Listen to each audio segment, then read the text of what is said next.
ಇನ್ನು ವರುಣನ ಆರ್ಭಟಕ್ಕೆ ಮತ್ತೊಂದು ರಾಜ್ಯವೂ ಕೂಡ ತತ್ತರಿಸಿ ಹೋಗಿದೆ, ಅದು ಹಿಮಾಚಲ ಪ್ರದೇಶ.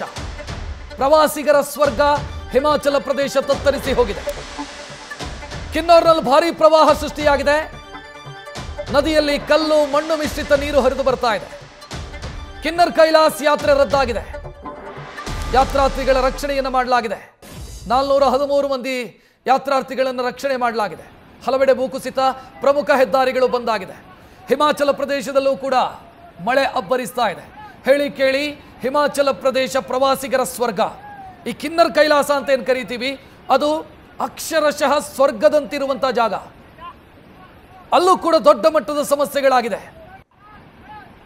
ನದಿಗಳು ಉಕ್ಕಿ ಹರಿತಾ ಇದೆ, ಬೆಟ್ಟ ಗುಡ್ಡಗಳು ಉರುಳಿ ಬೀಳ್ತಾ ಇದೆ, ಕಲ್ಲು ಮಣ್ಣುಗಳು ಬೀಳ್ತಾ ಇದೆ, ನದಿಯಲ್ಲಿ ಕಲ್ಲು ಮಣ್ಣು ಹರಿದು ಬರ್ತಾ ಇದೆ. ರಕ್ಷಣಾ ಕಾರ್ಯಾಚರಣೆಯನ್ನು ನಡೆಸಲಾಗ್ತಾ ಇದೆ. ಇಲ್ಲಿಯವರೆಗೆ 413 ಮಂದಿಯನ್ನು ರಕ್ಷಣೆ ಮಾಡಲಾಗಿದೆ.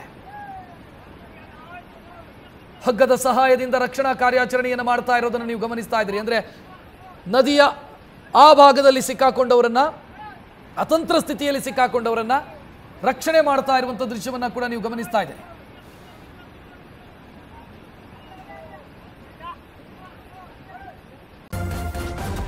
ನ್ಯೂಸ್ ಫಸ್ಟ್ ನಿರ್ಭೀತಿಯಿಂದ ನಿಮ್ಮ ಪರವಾಗಿ.